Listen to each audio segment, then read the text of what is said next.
Yes, it's that time of the year again. The second month of the year, February, the month that contains Valentine's Day, where displays of affection are blasted into your face every turn you go. Chocolates and heart shaped things are everywhere in the store. Couples are doing the sussy. And then there are the vast majority of the people who are alone. One of them is me. Alone. And maybe you are too. If you are, I'm sorry. We can be here on the internet together. I kind of want to share my story if you need to just listen to something, I guess. I mean, I assume you're bored, which is why you're here. Who knows?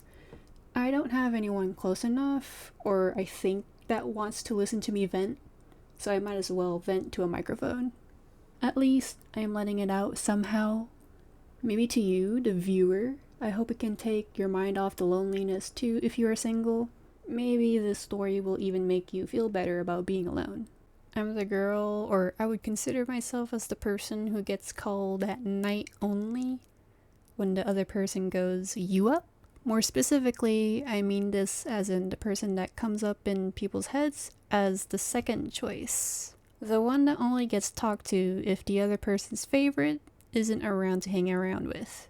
And then I just end up being the last person they talk to if there is no other option. And this is Valentine's Day talk, so it is mainly focused on relationships, but I also don't mean this in just relationships. I mean this as in friendships as well. So that just makes my relationship experiences even worse, I guess, if even friendships are a problem for me. Probably a big part of that is because I don't have experience in dating in general.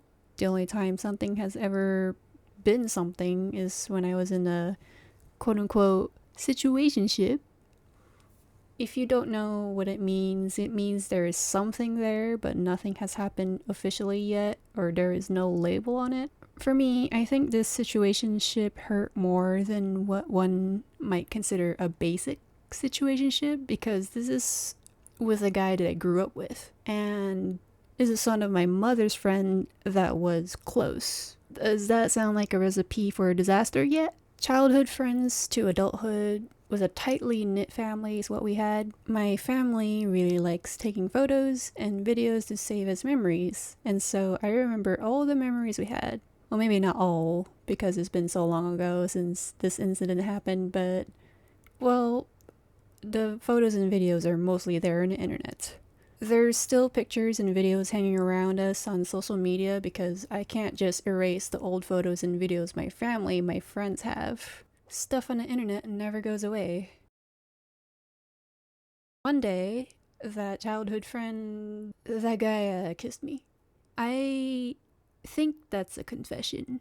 But he never said anything to me on what it meant afterwards. I thought that was a good sign though. Like a kiss, right? That means that he probably liked me in some way. After all those years of being friends. There were even times where we would hang out, just hanging out innocently at each other's house. Because family friends.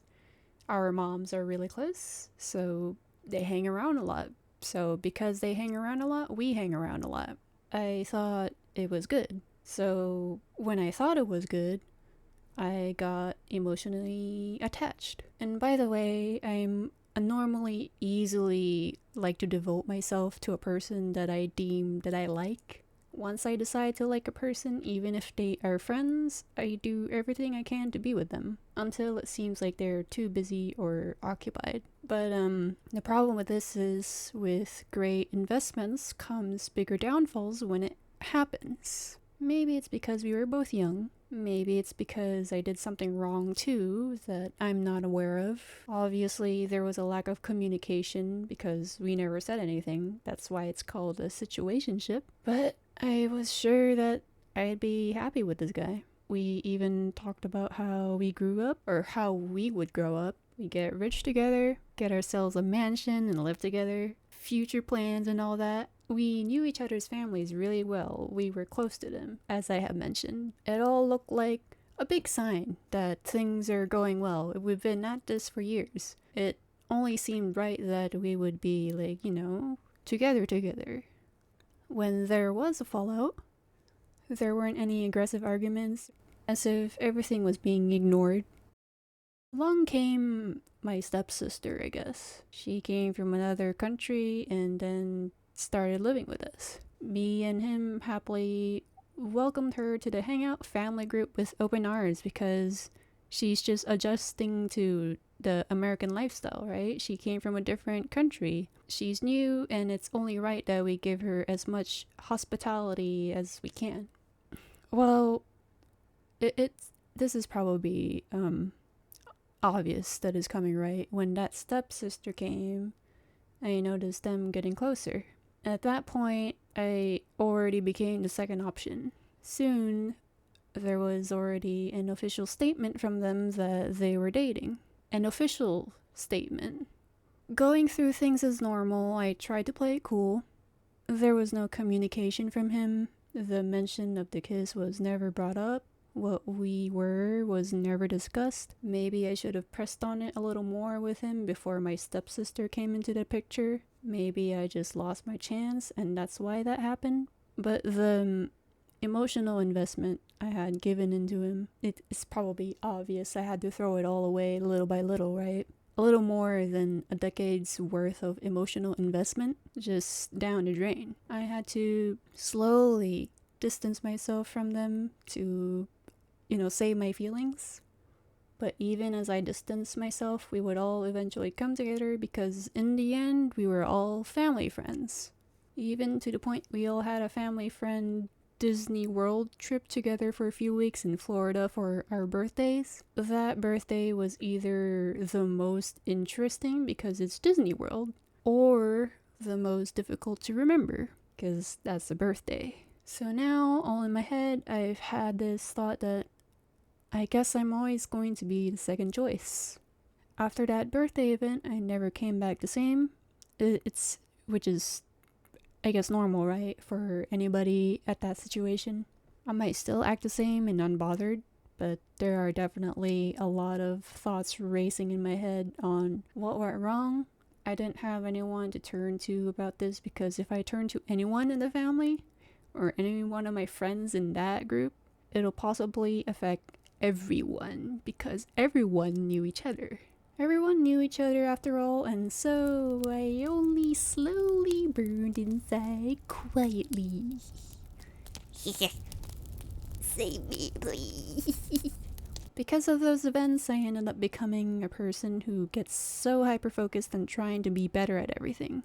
Because, well, I don't feel like I'm good enough. People say I'm a determined person when they see me work or learn nowadays, but that's because of my insecurity. It's also because of my hatred, my feeling for vengeance. Did I become like Eula? Mark my words, vengeance will be mine. I wanted to become better because not only do I feel like I'm not good enough, but because in the back of my mind I think it's okay. They will go have fun while I work. When I make it big, they will see how wrong they are and feel like absolute crap ignoring me. Unfortunately, I noticed that in me still, even though this story that I just told you about, that situationship has already been about I don't know, maybe more than 10 years ago, 5 to 10 years ago. Even though maybe me losing that situationship with that guy might have been my fault, I still remember this feeling very well. For a time, I've directed my built-up anger to the work I do, which is, I guess it played out well. I've learned to do a lot of things.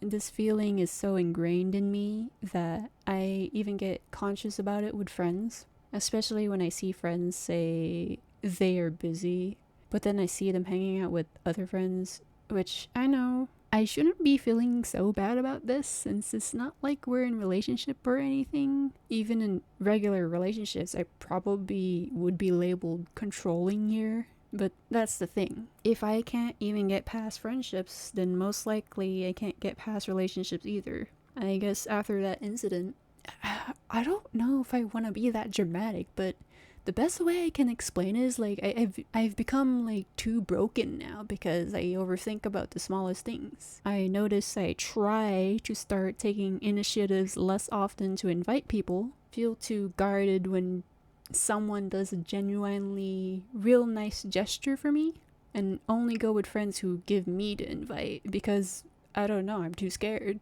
All because I'm wondering if they invite me, that means they really do like me. If not, and they're with other people, then I am not their priority. I get too calculating and overthink the meaning behind people's actions, and I never let anyone see my weaknesses as much anymore.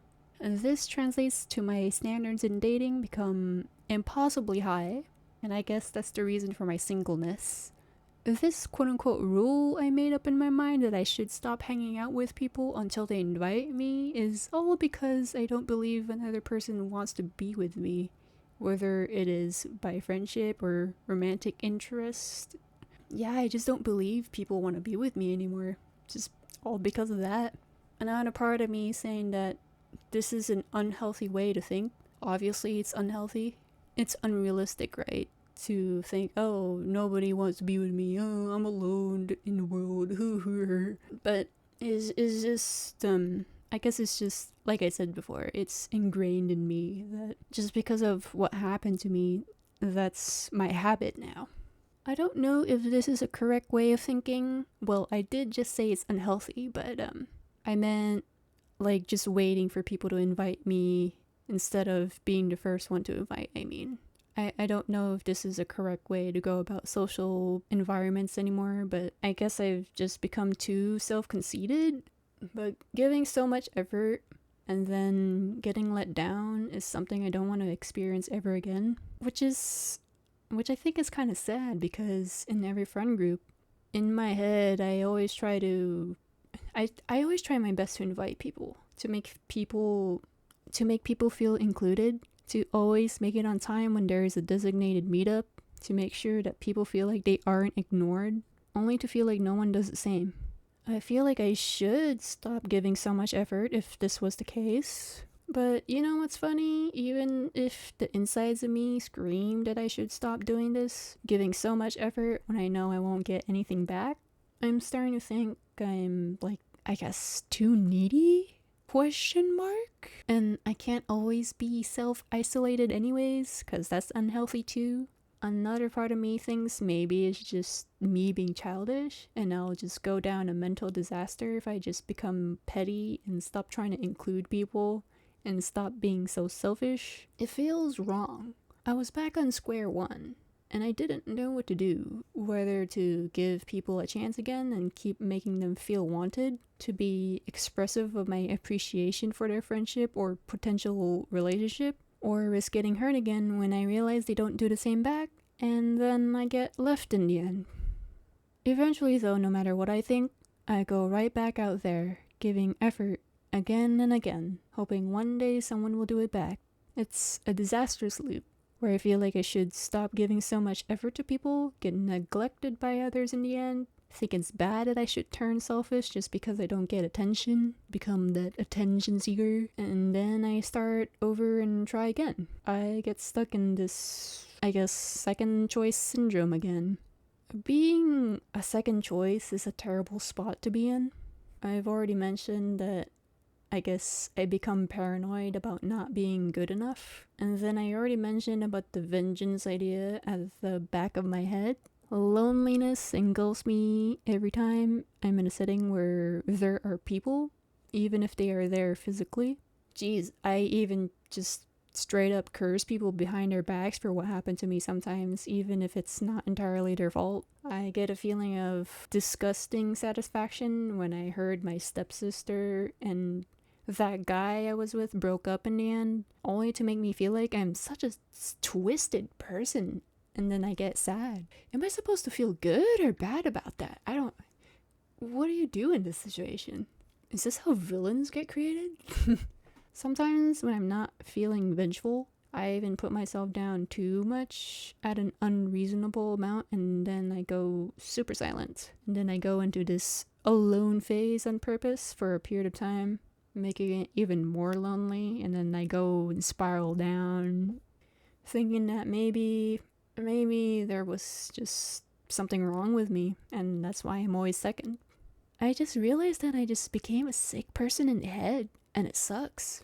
All because of what happened. So for the people who are single out there, you probably shouldn't see being single as being all that bad, or at least an inexperienced one, to be more specific.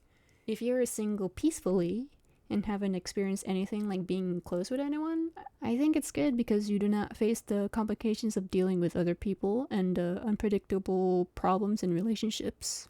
And you haven't had that feeling of being close with anyone yet. That yearning. Gosh, it's like an addictive thing, right? Like you experience it once and then you want to feel that again. Sure, it'll get lonely, but at least you did not become broken. It's a dramatic way to put it, yes, but that's the best way for me to explain it. I'm still trying to fix my habits out of all this. Even if I had long moved on from that, I'm doing much better now, thankfully, but Valentine's Day is a day of love, so of course, it'll remind me of that painful experience. It is just nice to talk about. I'm not making this video so you can pity me or anything. I do not blame anybody for leaving me or for that guy to leave me for my stepsister because maybe I made mistakes in communication too, or maybe there's a reason why I'm always second and I just don't see it. But what I want to make clear is that for the people thinking about relationships, please, please, please take care of yourself when you do decide that you are ready for a relationship. It is not an easy thing to take on, even though all you see in videos or things around you are hearts, laughter, and joy from like being in a relationship. Relationships also have their downsides, and I think, well, a lot of people already say this, but I'm here to tell you it's okay to be single if you are. And nope, I'm not saying to give up on finding a relationship if that is what you hope to have one day. As years went by after hanging out with so many different friend groups and gaining more experience in social settings, I guess, it is more apparent to me that relationships should be going both ways. Now, I think it is wrong for me to self-isolate, be petty, be selfish for what happened to me, but it is also wrong for me to let people take advantage of me only for them to forget about me later on after that honeymoon phase early in a dating or hangout stages, because you know, when you meet someone for the first time, it's all exciting, like you want to know more about them. But after you know a couple things about them, then that honeymoon phase wears off. That's when people leave. There needs to be a balance, and that is very difficult to find because I am sure that people out there are also scared to take that risk in relationships. But if you happen to find something and can work through problems with another without one or the other dishing or falling out, I don't discourage it. Because at that point, that is like finding treasure. If you're single and at peace, I am happy for you. And you don't need to feel bad for being a quote-unquote failure. But if you still hope to find a relationship, I hope you find someone you can give your effort to, but also not forgetting about yourself, and to also receive that same effort back